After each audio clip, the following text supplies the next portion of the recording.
여러분 안녕하십니까. 2018년 12월 5일 수요일 신문사설 비평을 시작하겠습니다. 먼저 규제에 관련해서 조선일보는 신산업 무덤, 한국 떠나는 미래 기업들이라는 제목의 사설에서 자율차 스타트업, 가로 열고 신생기업이라고 표현했습니다. 이 스타트업이 사업 거점을 미국 실리콘밸리로 옮기고 있다. 한국은 시대착오적 법제도와 규제가 만든 신산업의 무덤이다. 제 무덤이라고까지 얘기하네요.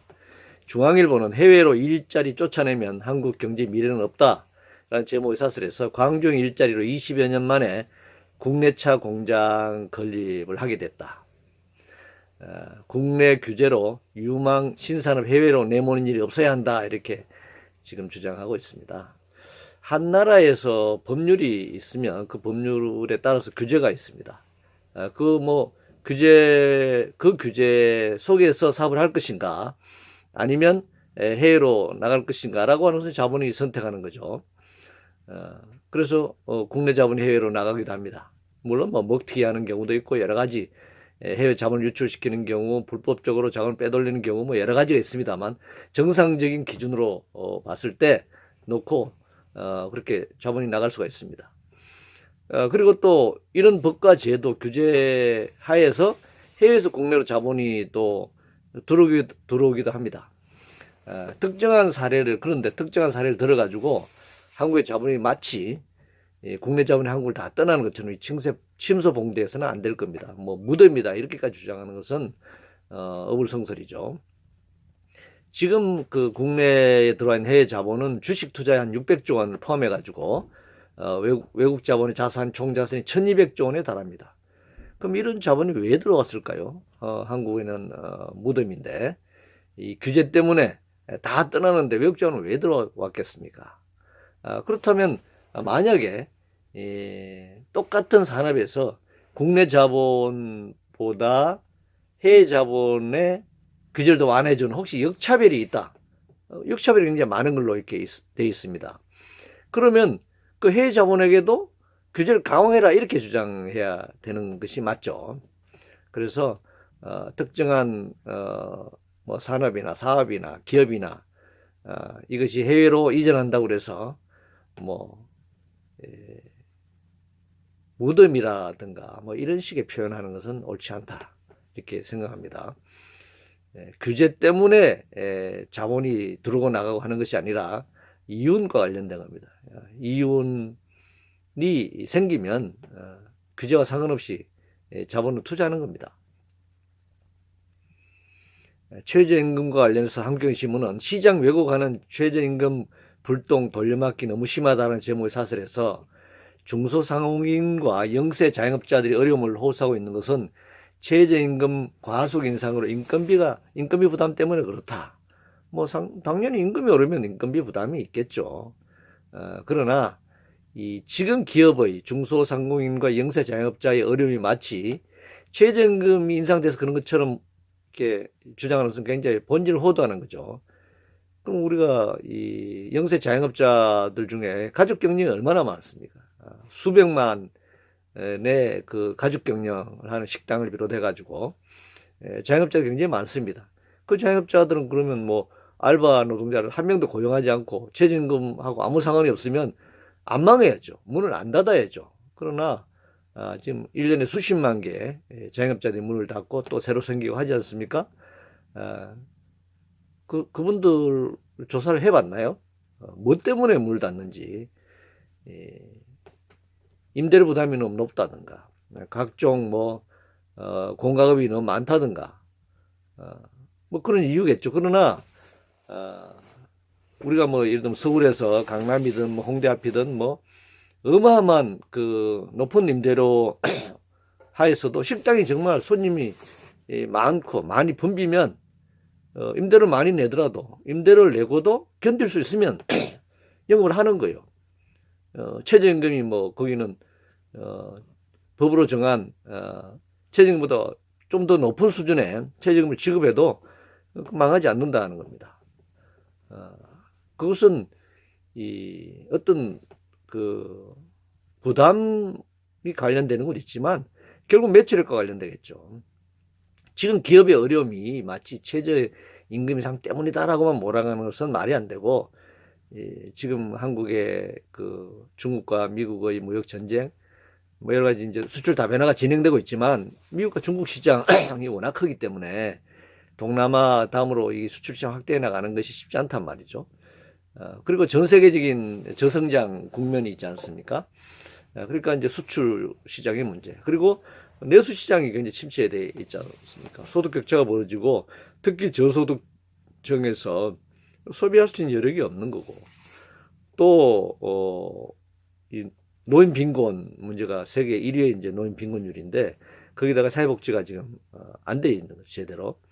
그러니까 그나마 있는 돈도 쓸 수가 없는 거죠. 그러니까 내수 시장이 침체할 수밖에 없는 겁니다. 그런 그 대내적인 여건이 가장 핵심적인 원인이다. 그래서 아마 문재인 정부도 저소득층의 소득을 올려서 내수 시장을 활성화해서 성장을 좀 기해보자. 그래서 소득주도 성장으로 붙인 것 같은데, 최저임금 뭐 1,000원 올려가지고 그것이 뭐 내수시장 활성화로 막 이어져가지고 소득주도 성장이 될 것이다라고 하는 것은 그건 잘못 판단한 겁니다. 그런 정도로는 이 소득주도 성장으로 되는 것이 아니죠. 결국은 뭐 최저임금 한 1,000원 내외로 올렸지만 1년 반 동안 소득 격차가 더 벌어지잖아요. 물론 그거라도 올리지 않았으면 더 벌어졌겠죠. 그래서 그러나 이 현재의 그 양극화를 해소할 수 있는 방안은 그런 정도, 그 최저임금 한 600만 명에게 한 10조 원 정도 올리는 걸로는 양극화 해소되지 않고, 그 정도로 가지고는 뭐 그것이 투자로 이어지고 뭐 그래서 성장으로 이어지고 그렇게 되지 않는다는 겁니다. 지금 재벌들이 뭐 5대 재벌이 뭐 400조 원 투자한다고 하지 않아요?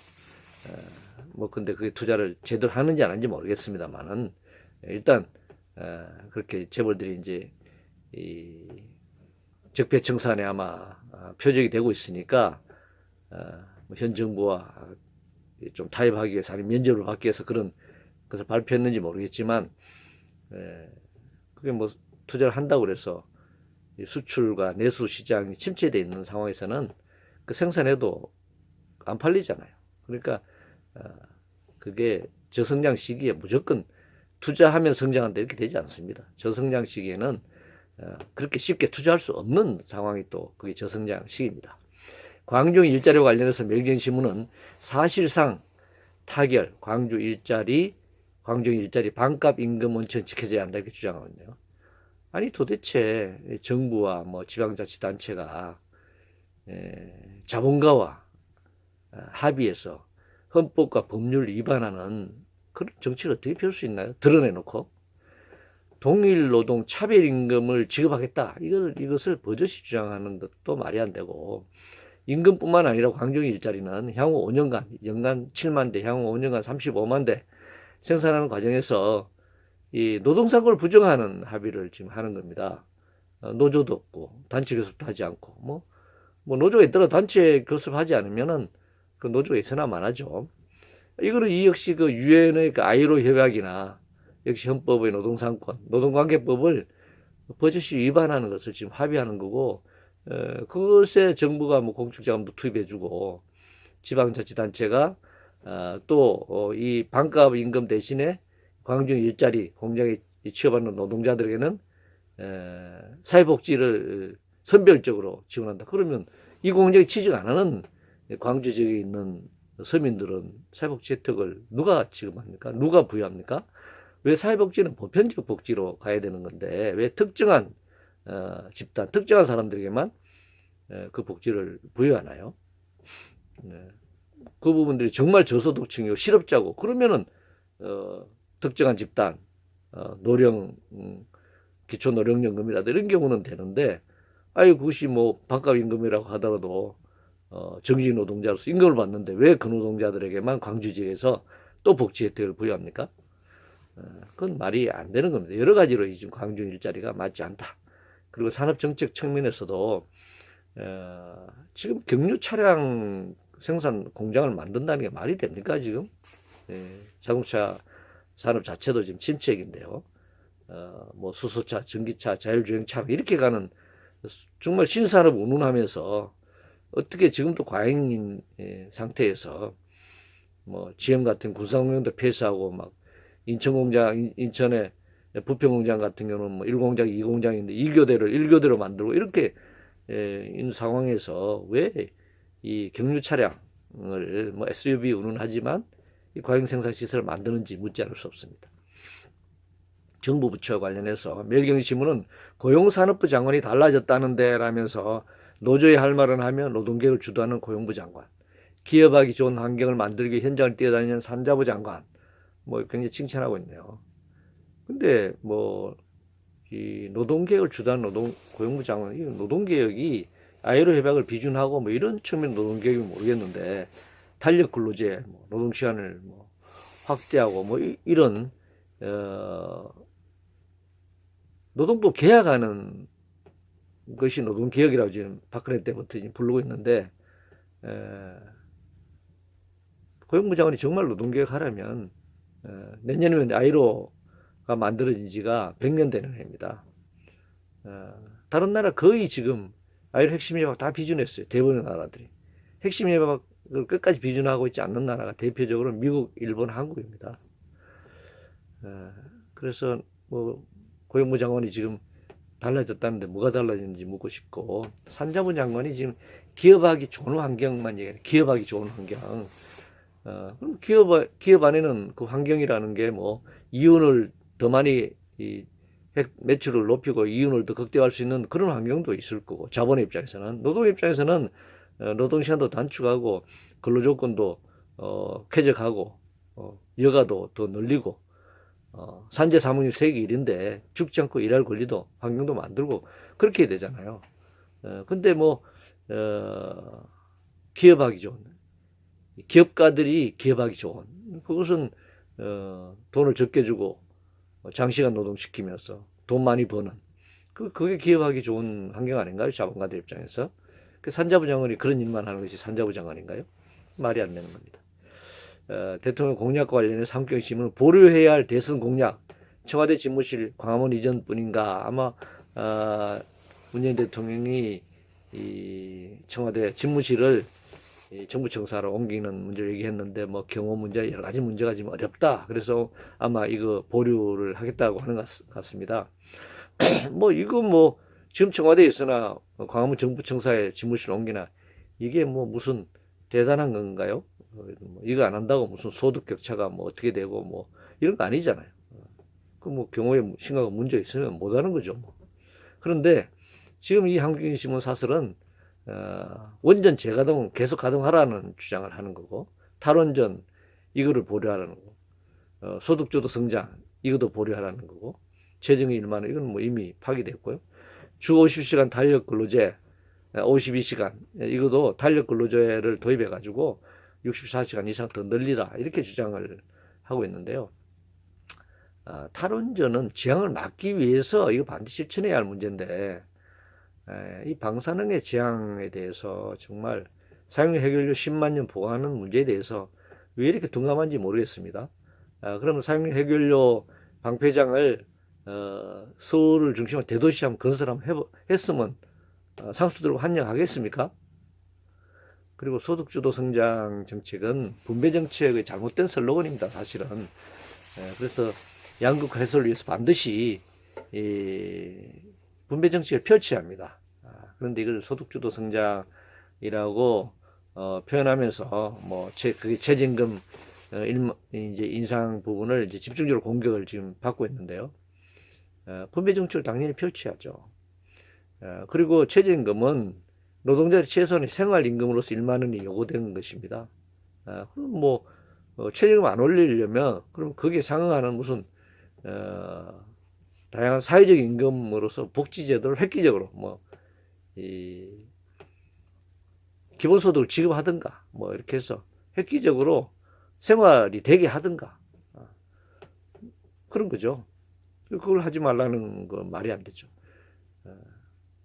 그리고 주 52시간을 넘어서는 장시간 노동은 과로사 등 산재를 유발하고 또 탄력 근로제를 확대 실시할 경우에 현재보다 임금이 삭감되는 건데 이거 뭐 누구 좋으라고 이걸 이 제도를 하겠다는 겁니까? 폭력과 관련해서 한국경제신문은 정부의 법치 의지, 시금석될 유성기의 폭력 사태 처리, 이게 뭐 워낙 언론에서 일주일 내내 하이에나처럼 민주노총을 물고 늘어졌기 때문에 아마 행정부 장관도 뭐 국회에서 답변됐고 경찰청장도 뭐 조사하겠다 답변했으니까 하겠죠. 사법 처리하겠죠. 그러면 지난 8년 동안 유성기업에서 벌어졌던 자본과 이 공안당국이 벌였던 유성기업 노동자들에 대한 유성기업 노동자의 가한 구조적이고 적극적인 폭력, 이거 함께 다뤄야 합니다. 뭐 이번에 우발적으로 사실은 이제 폭력도 유도된 폭력도 있을 수 있습니다. 지난 8년 동안 노동자들이 어마어마하게 이 폭력을 당하고 목숨까지 빼앗기고 뭐 1000건이 넘는 고소고발을 당하고 가정이 파탄나고 이런 것이 쌓이고 쌓여서 이제 우발적인 폭력이 일어났는데 뭐 이것이 뭐 워낙 언론에서 많이 집중이 공개를 했기 때문에 아마 문재인 정부도 이걸 그냥 넘어가지는 않겠죠. 그러면 지난 8년 동안 유성기업 노동자들이 당한 이 폭력, 자본으로부터, 기업으로부터, 국가 권력으로부터 당한 폭력, 뭐 노조 사진 다 있으니까 사진 전시 한번 합시다. 이게 피를 흘리면서 머리가 함몰되고 얼굴뼈가 주저앉 내려앉고 끌려나가고 했던 유승엽 노조 사진 다 있으니까 이 사진 전시하고 지금 조중동을 비롯한 한국경제, 매일경제, 문화일보 일주일 내내 씹었으니까 그거 일면에 전부 실어주기 바랍니다. 일면 톱으로 유승엽 노동자들이 어떻게 피를 흘리면서 짓밟혀 왔는지 그 사진을 꼭 일면에 꼭 싣고 일주일 동안 그 폭력을 가한 자본에 대해서 이명박 박근혜 정권에 대해서 그렇게 하이에나처럼 물고 늘어져 주기를 바랍니다. 권력투쟁 관련해서 조선일보는 조국 구하기로 하루 만에 표변한 여당 민망하지 않은가라는 제목을 사설해서 내로남불이 이 정권의 가장 큰 특징이다. 이게 뭐 이 정권의 특징이 아니라 내로남불은 뭐 권력의 특징일 수가 있죠. 민정수석실 산하 청와대 직원들의 불법이나 기강회계에 대해서 조국 수석이 정치적 책임을 질 사안 정도의 사안인가 아닌가, 이런 문제죠. 뭐 야당은 뭐 조중동이나 이런 정치 책임지라는 얘기고, 지금 여당이나 문재인 대통령은 정치 책임질 정도 아니다, 그 사표 낼 정도 아니다, 뭐 그런 얘기죠. 아니면 이 정치 책임질 것인가 말 것인가 하는 거는 문재인 정권의 그 세력, 그러니까 여당이 그런 태도가 이제 바뀐 거죠. 문재인 정부를 비롯한 여당 집권 세력이 최종적으로 판단하는 문제인데, 물론 최종 판단은 대통령이 하겠죠. 그러나 집권 세력이 판단하는 겁니다. 과연 이것이 권력 누수의 시작인가, 아니면 쇄신의 계기인가, 뭐 여러 가지 판단하겠죠. 그러니까 자기 권력 유리하게 판단하는 겁니다. 뭐 내로남불이라는 거 하는 게 뭐 무슨 이 정권만이 아니고 이명박이나 박근혜 정권 때는 뭐 내로남불 아니었나요?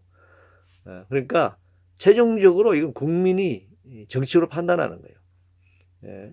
뭐 촛불항쟁 같은 것들 국민이 판단하는 겁니다. 그래서 대통령들도 2명이나 구속시키고, 만약에 촛불항쟁이 없었으면 정권이 이렇게 문재인 정부로 바뀌었을지도 안 바뀌었을지도 모르는 거고, 또 바뀌었다고 하더라도 촛불항쟁이 아니었으면 전직 대통령이 지금 2명이 구속돼 있을까요? 국민들이 판단하는 겁니다. 조국 수석이 사퇴하지 않고 버티는 것이 과연 이 정권에 유리한가 안 한가, 뭐 그 결과가 어떻게 될 것인가, 내년 총선은 어떻게 될 것이고, 그 다음 대선은 어떻게 될 것이고, 권력 향배가 어떻게 될 것인가, 이런 것들은 다 국민들이 판단하는 거다, 이렇게 생각합니다. 군 통신망과 관련해서 조선일보는 먹통돼도 괜찮다는 군 통신망 구축은 왜 했나라는 제목의 사설에서 KT 서울 ING사 화재, 전시 지휘소인 남태령 벙커와 용산 한미연합사령부 연결 합동 지휘체계 회선이 끊어졌다는 겁니다. 그런데 국방부는 무선 위성 등 다른 통신망 구축에 놓아 작전 대비 태세에 문제가 없었다, 이렇게 이제 주장했는데 이걸 비판하고 있네요.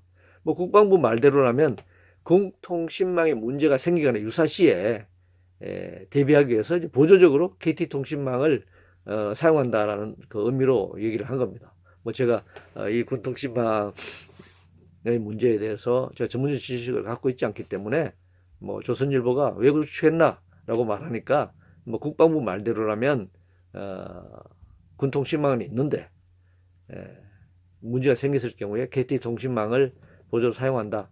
그렇게 답변했다라고 밖에 제가 이제 이해할 수가 없겠습니다. 뭐, 이 군통신망을 왜 구축했나 라고 하는 비판에 대해서 더 이상의 제가 뭐 어떤 전문적 지식이 없어서 말씀드리기는 어렵겠습니다. 의료민영화 관련해서 중앙일보는 원희룡의 결단만 남은 제주녹지병원 개원이라는 제목의 사설에서 투자개방형 병원은 외부 투자를 받아 병원을 설립하기 때문에 영리병원으로도 불린다. 동아일보는 제주 녹지 국제병원 허가, 의료관광산업 물고 특일이라 바란다라는 제목의 사설을 냈고요. 매일경제신문은 국내 첫 투자개방형 병원에 대한 기대를 지금 나타냈네요. 뭐 원희룡 제주 이게 어제 사설이기 때문에 원희룡 제주지사 결국 허용을 했습니다. 투자개방이나 개방이나 뭐 관광산업이나 이런 이제 얘기는 굉장히 미사여구죠. 핵심은 의료민영화에 이제 물꼬를 트는 겁니다. 그런데 이걸 반대하는 시민사회단체나 또 일반 국민들이 볼 때 의료 공공성이 파괴되는 그나마 버티고 있는 의료 공공성이 버티고 있다고 할 수 있습니다. 의료 공공성이 지금 더 파괴되는 그 시발점이라고 할 수 있습니다. 우리나라 지금 뭐 공공병원이 얼마 되지 않고 의료보험 제도나 이런 부분들이 다른 나라에서는 굉장히 높이 평가하기는 합니다만은 이 진료라든가 또 투약이라든가 이런 부분들이 정말 그 과잉 진료, 뭐 과잉 처방 이렇게 되고 있는 거잖아요. 뭐 의료자본, 병원자본, 뭐 제약자본의 이윤, 수탈 이런 것을 전제로 하고 있습니다. 의료 적용이 확대된다고 하더라도 의료보험료가 서민들의 의료보험료가 계속 올라간다라면은 자기 돈 내서 지금 보험 혜택을 받는 결과가 되는 것이잖아요. 그래서 이 민간병원이 다수이기 때문에 이 우리나라의 대형병원들이 정말 국립대병원 몇 개 지금 국립대병원도 사실 내용적으로 막 민영화 쪽으로 가고 있는데요. 이 대형병원들 특히 사립대학병원들 이런 병원이 다 민간병원 자본이 운영하는 병원이잖아요. 이런 병원들이 공공병원으로 돼야 정말 그 제대로 된 의료 공공성을 얘기할 수 있는데 그나마 이제 이 형식적으로는 의료보험의 그 확대를 통해서 의료 공공성이 굉장히 그 있는 것처럼 보이지만 구조적으로는 의료 공공성은 여전히 거리가 먼 상태입니다. 그런데 이 투자개방형 병원 외국 자본까지도 끌어들여서 이게 돈벌이 병원으로 이게 제주도에서 시작하면 모든 것이 제주도에서 실험을 거쳐서 이제 전국적으로 확산되는 그런 구조인데 신자유 정책의 시험장이 지금 제주도가 되고 있잖아요. 그래서 이것은 의료 공공성을 파괴하는 시발점이다 이렇게 얘기할 수 있습니다. 소득주도 성장과 관련해서 중앙일보는 소득주도 보완 약속한 홍남기 시장이 지켜볼 것이라고 지금 얘기하고 있는데 뭐 문재인 정부 그동안 뭐 최저임금 1만 원을 핵심으로 하는 소득주도 성장 정책 워낙 이게 공격을 받다 보니까 지금 경제부총리가 이제 청문회에서 보완하겠다 이렇게 얘기한 건데 아마 이 보완이라고 하는 것이 이제 최저임금은 뭐 이미 2019년에 결정이 돼 있으니까요. 탄력 근로제 뭐 확대라든가 이제 그다음에 이제 최저임금의 그 지역별, 산업별 뭐 차등 적용이라든가 이런 걸 지금 검토하겠다는 겁니다. 이게 뭐 노동부는 어디가 없고 재경부 장관이 이게 지금 노동정책까지 다 이렇게 일방적으로 그럼 다른 부처가 뭐 왜 있어야 되는지 모르겠네요. 이 기껏해야 최저임금 1만 원 공약을 내걸고 파기는 했습니다만 그리고 또 중간에 이 최저임금 삭감법을 통과시켰잖아요. 10대나 상여금을 포함시켜버리는 실질적으로 그 인상 효과가 줄어드는 쪽으로 갔고, 그랬는데 이게 무슨 소득이 올랐다는 건지 알 수가 없습니다. 앞에서 얘기했습니다만 문재인 소득주도 성장 정책은 슬로건 자체가 잘못된 분배 정책으로 가고, 분배를 위해서는 재정 1만 원의 문제가 아니라 부유세를 신설하고 뭐 토지 보유세, 주택 보유세, 금융 거래세, 이 다양한 세금을 OECD 이 조세율 이상으로 조세 부담률을 높여야 되는 것이잖아요. 그렇게 해서 정말 소득 격차 이걸 완화시키는 그런 정책을 펴야 되는데, 최저임금 1만 원 뭐 정책에서 그냥 소득주도 성장 정책을 그냥 집중적으로 부활을 맞으면서 이렇게 후퇴를 거듭하고 있습니다. 청문회 관련해서 동아일보는 통과 의뢰로 전락한 청문회, 아무도 신경 안 쓰는 도덕성 검증이라는 제목의 사설에서 공직 배제 원칙으로 문재인 정부는 병력 기피, 세금 탈루, 부동산, 주식 투기, 위장 전입, 논문 표절 등 5대 비리에다가 음주운전과 성범죄를 더해서 7대 비리, 이걸 이제 기준을 정했는데, 이게 뭐 지금 통과 의뢰가 청문회가 되고 도덕성 검증이 안 되고 있다, 이렇게 비판하고 있습니다. 문화일보는 대법관 헌법재판관 고두 출신 후보에다가 도덕성도 심각하다. 역시 동아일보의 주장과 비슷한 내용으로 비판하고 있습니다. 뭐 이런 뭐 5대 비리 기준, 7대 비리 기준, 이런 기준이 있는데도 아무런 문제 없이 통과된다면 뭐 도덕성 검증할 필요가 없을 것 같아요. 그냥 정책 검증만 하든가, 아니면 청문회를 없애고 그냥 임명하든가, 아니면 이 5대 뭐 7대 이걸 적용하려면 5개 비리 기준 중에서 최소한 3개 이상이면 아니 후보 자격을 박탈한다든지, 막 7개 기준일 경우에는 최소한 4개 이상이 걸리면 아예 후보 자격을 박탈한다든지 하는 제대로 된 기준을 만들어야 된다고 생각합니다. 탄력 근로와 관련해서 동아일보는 주 50시간 범법자, 양산 코앞인데 남의 일 보듯 느긋한 당정에서 근로자가 원한다면 주 50시간 추가 근무를 허용하는 방안도 검토해야 한다. 문화일보는 문 대통령 공언에도 민노총이 밀려 좌천 탄력 근로 라는 제목의 사설에서 민주당 4일 국회 환경노동위원회에서 경제사회노동위원회를 지켜봐야 한다 라고 주장하고 있네요. 법정 노동시간이 주 40시간이고 노사비하면 12시간 인정할 수 있는데 거기다 또 더 연장하겠다. 그래서 탄력근로제 확대를 실시해야 한다는 건데, 이건 뭐 노동자 과로사로 산재로 죽든 말든 기업의 이율만 올리면 된다, 그런 지금 주장을 하고 있는 겁니다. 이게 굉장히 야만적인 거 아닌가요? 지금도 멕시코당 세계 2위 노동시간인데 이제는 확실하게 이 탄력근로제를 실시하는 시기에는 세계 확실한 세계 1위 장시간 노동, 산재 사망률이 세계 1위입니다. 과로사를 포함해서. 이거 어떻게 64시간을 연속으로 일을 시킬 수 있는 탄력 근로제를 한다 그러면 유럽의 노동시간의 2배예요. 노동자가 기계입니까? 48년 전에 전태일 열사가 노동자는 기계가 아니다 라고 분신했는데, 이게 어떻게 반세기가 지나도 하나도 바뀌지 않습니까?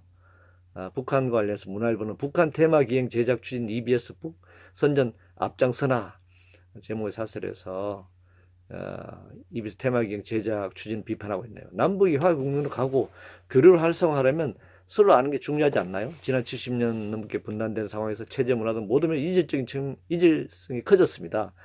그러니까 북한 체제를 선전하는 문제가 아니라 북한 제대로 알기 측면에서 제대로 된 방송을 만들어야 되겠죠. 남북이 서로 지금 그동안 체제 선전만 해왔잖아요. 근데 남북 교류하고 뭐 통일을 이제 앞으로 지향을 하는데 서로 알아야 될 거 아니에요. 서로 있는 그대로 방송을 하면 되는 겁니다. 제가 봤을 때 있는 그대로 방송하면은 북한 쪽이 더 선전이 될까요? 남한이 더 선전이 될까요?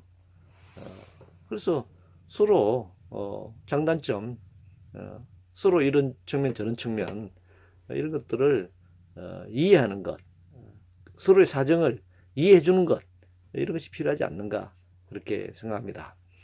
이상으로 2018년 12월 5일 수요일 신문사설 비평을 모두 마치겠습니다.